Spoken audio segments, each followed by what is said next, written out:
एक बार माता लक्ष्मी क्षीर सागर में भगवान विष्णु के पैर दबा रही थी। तो पैर दबाते दबाते माता लक्ष्मी ने भगवान विष्णु से कहा, हे प्रभु, आज मेरे मन में 3 प्रश्न उठ रहे हैं। यदि इन 3 प्रश्नों के उत्तर देकर आप मुझे संतुष्ट करेंगे तो मेरे मन को बहुत शांति मिलेगी। तब भगवान विष्णु कहते हैं, हे देवी, आखिर तुम्हारे कौन से 3 प्रश्न हैं? तो माता लक्ष्मी कहती हैं, हे प्रभु, वह कौन सी स्त्री होती है जिसके भाग्य में संतान सुख नहीं होता है? दूसरा प्रश्न है कि कौन सी स्त्री समय से पहले विधवा होती है? और मेरा तीसरा प्रश्न है कि कौन सा श्रृंगार करने से स्त्री को स्वर्ग में स्थान प्राप्त होता है? दोस्तों, तब भगवान विष्णु कहते हैं कि हे लक्ष्मी, यह तुम्हारे तीनों प्रश्न बहुत ही ज्यादा महत्वपूर्ण हैं। जो भी व्यक्ति इन तीनों प्रश्नों के उत्तर समझकर इस पर्याप्त ज्ञान को अपने जीवन में उतार लेता है, उसे जीवन में सुख की प्राप्ति होती है।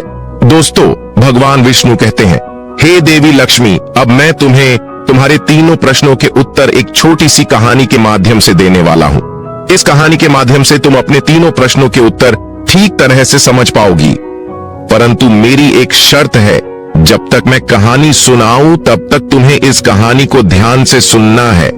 तो माता लक्ष्मी कहने लगी, प्रभु, मैं आपको वचन देती हूँ कि इस कथा को मैं पूरे मन और लगन से सुनूंगी। आप कृपया उस कथा को आरंभ करें।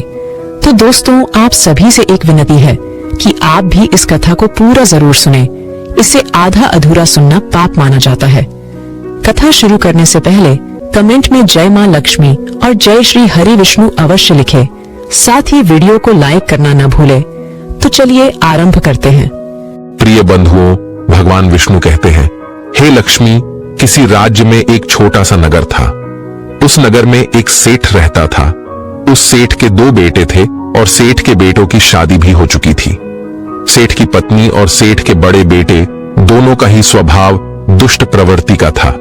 इसलिए सेठ की पत्नी अपने बड़े बेटे की पत्नी से बहुत ही ज्यादा प्यार करती थी, मगर छोटे बेटे की पत्नी जो थी वह बड़े ही अच्छे स्वभाव की थी और वह एक पतिव्रता स्त्री भी थी और पूरे घर का सारा कामकाज भी वह अकेले ही करती थी।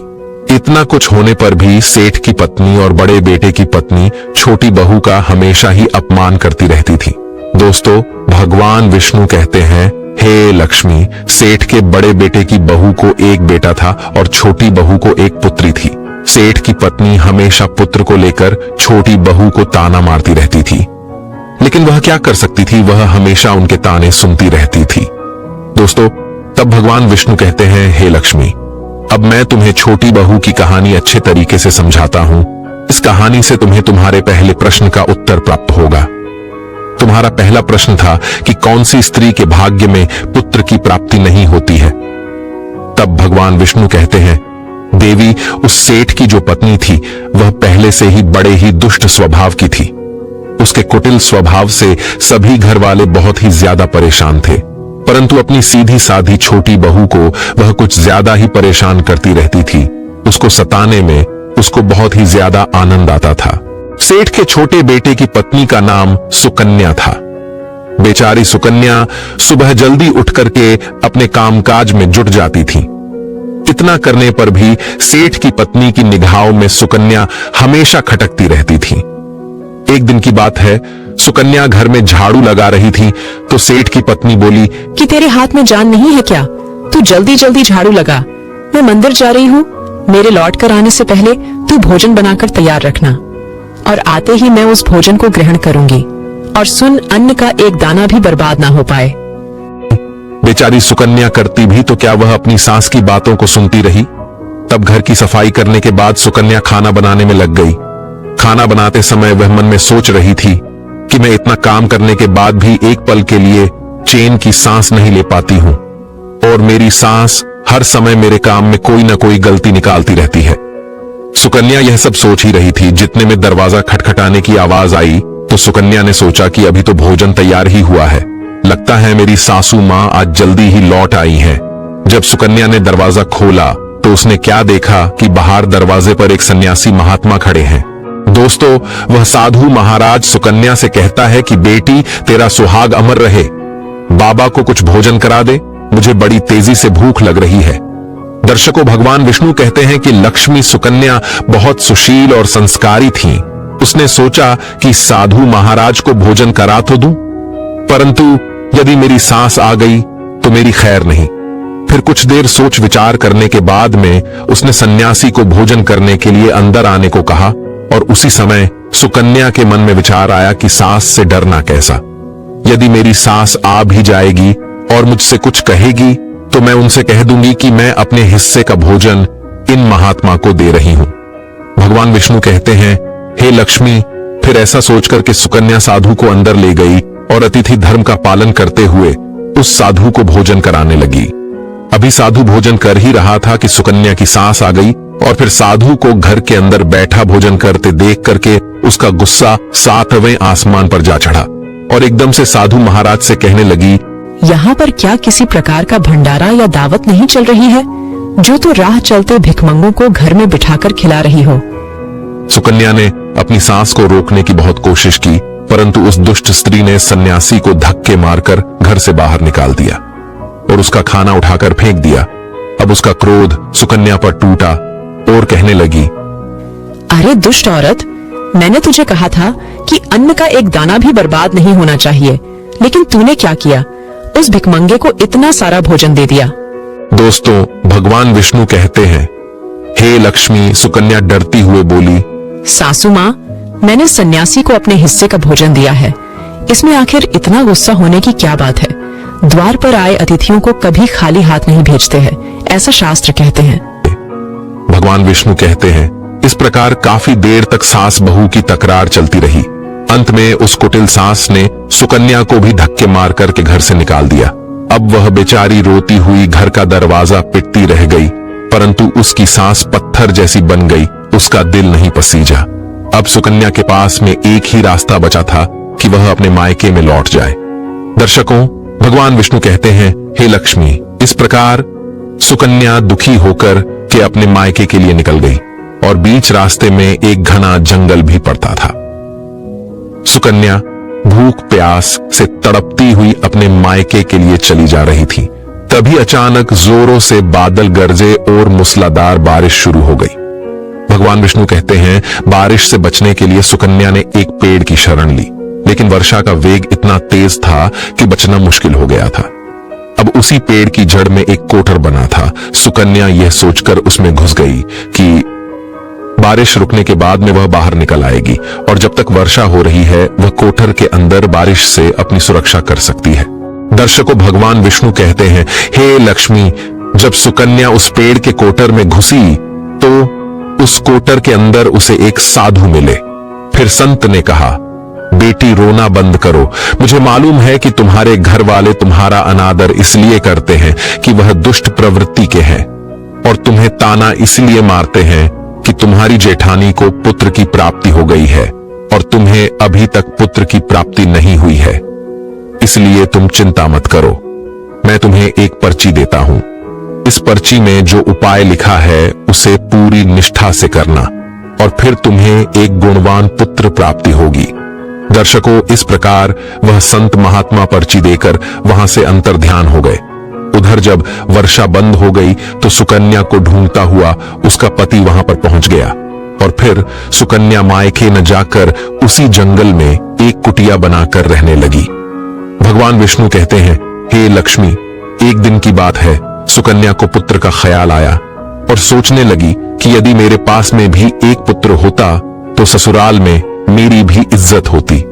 वह ऐसा सोच ही रही थी कि उसे संत की दी हुई वह पर्ची याद आ गई और जब सुकन्या ने पुत्र प्राप्ति के लिए उस पर्ची को पढ़ा तो उसमें लिखा था कि बेटी पुत्र प्राप्ति के लिए हमेशा स्त्री को रात्रि के समय पुरुष के बाईं तरफ सोना चाहिए।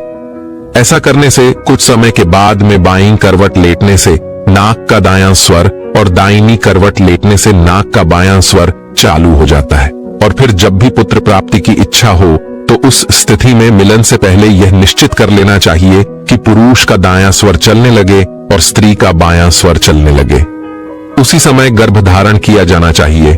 ऐसा करने से निश्चित ही पुत्र की प्राप्ति होती है और इसके विपरीत नाक के स्वर चलने से पुत्री की प्राप्ति होती है। दर्शकों, पर्ची में आगे लिखा था कि मासिक धर्म शुरू होने के प्रथम 4 दिवस में मिलन से पुरुष रोग को प्राप्त होता है। 5वीं रात्रि में मिलन से कन्या की प्राप्ति होती है। 6ठी रात्रि में मिलन से पुत्र होता है। 7वीं रात्रि में मिलन से बंध्या पुत्री होती है। 8वीं रात्रि में मिलन से ऐश्वर्यशाली पुत्र होता है। 9वीं रात्रि में मिलन से ऐश्वर्यशाली पुत्री होती है। 10वीं रात्रि में मिलन से अतिश्रेष्ठ पुत्र होता है। 11वीं रात्रि में मिलन से सुंदर व अच्छे संस्कार वाली पुत्री होती है। दर्शकों, भगवान विष्णु कहते हैं, हे लक्ष्मी, इस प्रकार उस सुकन्या ने 10वीं रात अपने पति से मिलन किया और गर्भ धारण किया। अब सुबह स्नान आदि क्रिया से निवृत्त होकर के पूजा पाठ करके सुकन्या का पति लकड़ी काटने चला गया। उसके पति के जाने के बाद तूफान आ गया। अब सुकन्या की झोपड़ी तूफान में उड़ गई और भारी बारिश होने लगी। और फिर सुकन्या बारिश से बचने के लिए एक पेड़ पर एक पता लिखती है। ये पता उसी कोटर का था जिस कोटर में सुकन्या बारिश से बचने के लिए पहले छुप गई थी। और सुकन्या ने पेड़ के ऊपर पता इसलिए लिखा था कि जब उसका पति वापस आए तो पेड़ पर लिखा हुआ पता पढ़ करके उसी कोटर के पास आ जाए। दर्शकों, भगवान विष्णु कहते हैं, हे लक्ष्मी, उधर सुकन्या उस कोटर में आकर छुप जाती है जो कोटर एक पेड़ की जड़ में बना हुआ था। उस पेड़ के पास में 2 राक्षसी का निवास स्थान था। इधर तो वह सुकन्या वर्षा से बचने के लिए उस कोटर में छुपी हुई थी और उधर वह दोनों राक्षसी बारिश से परेशान होकर के उस पेड़ की तरफ चली आ रही थी।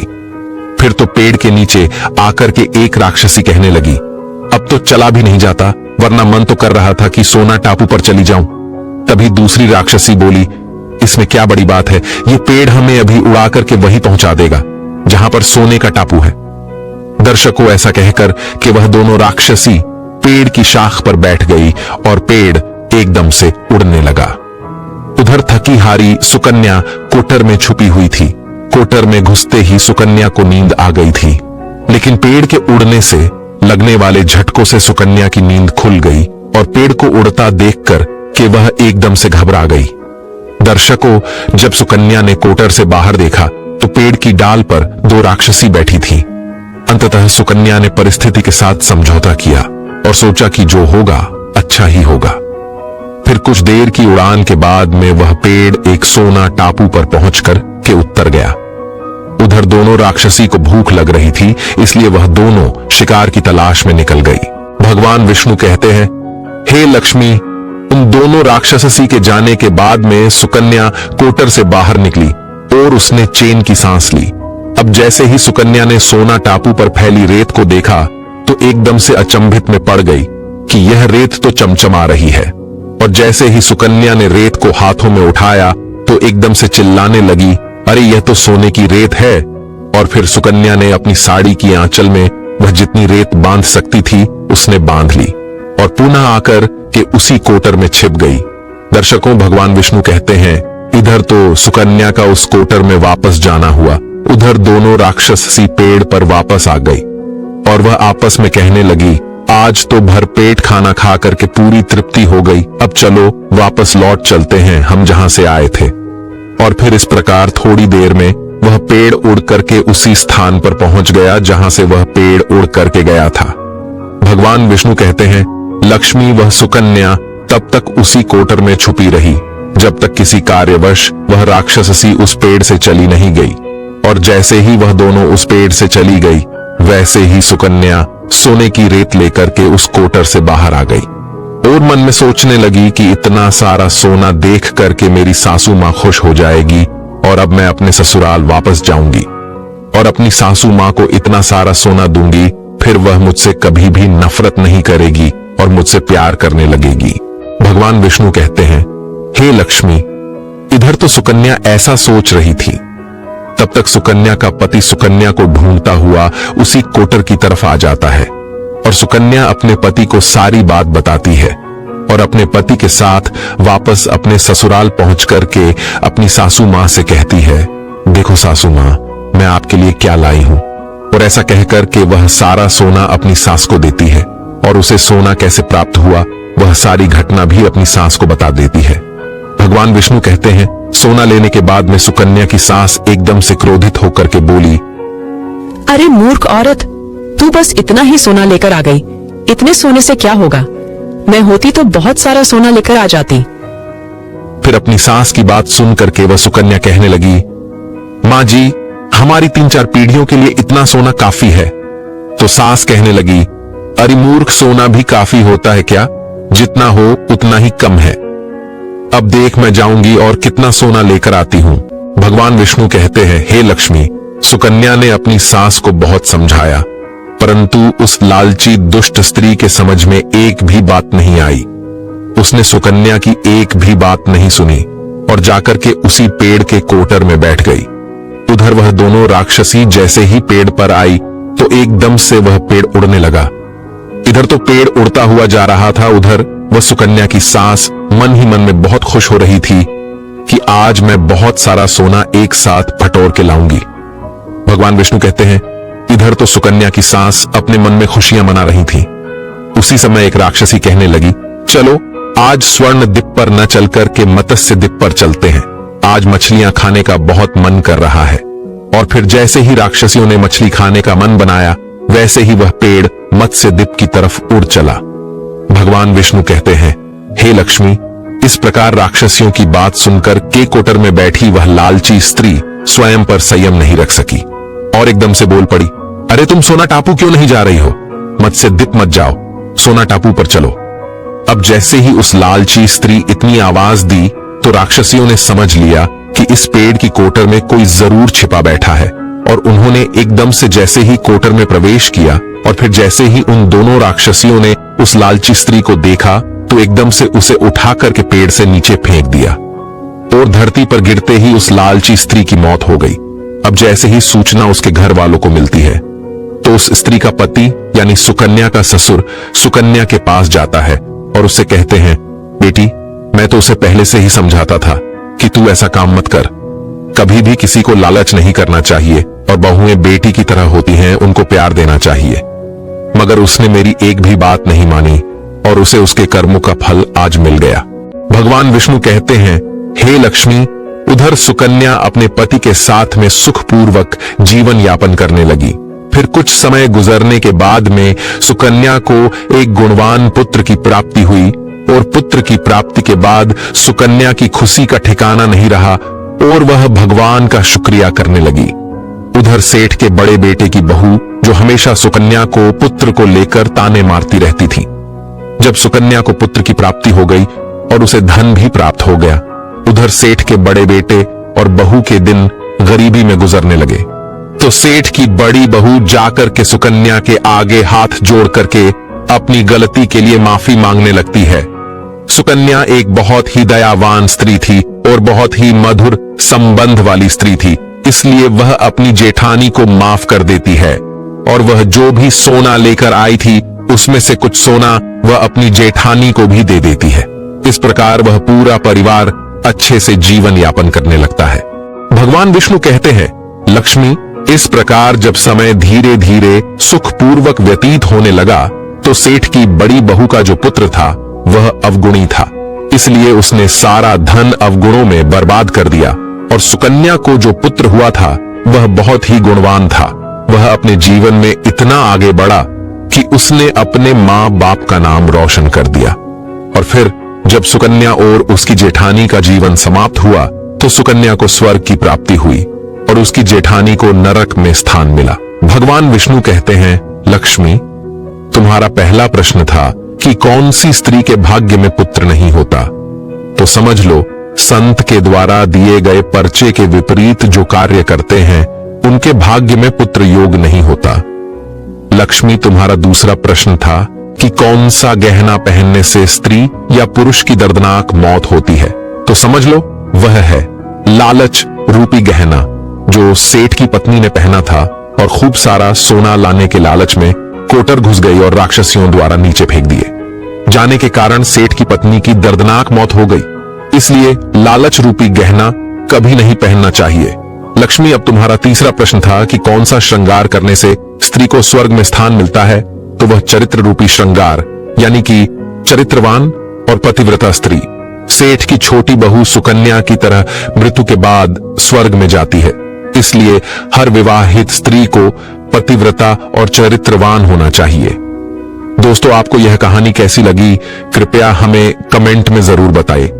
अगर आपको कहानी पसंद आई हो तो अपने मित्र बंधुओं के साथ जरूर शेयर करें। आशा करते हैं यह जानकारी आपको अच्छी लगी हो। अधिक धार्मिक जानकारी के लिए हमारे 18 ही पुरानों चैनल को सब्सक्राइब करें और हमसे जुड़े रहें। आप सभी का धन्यवाद।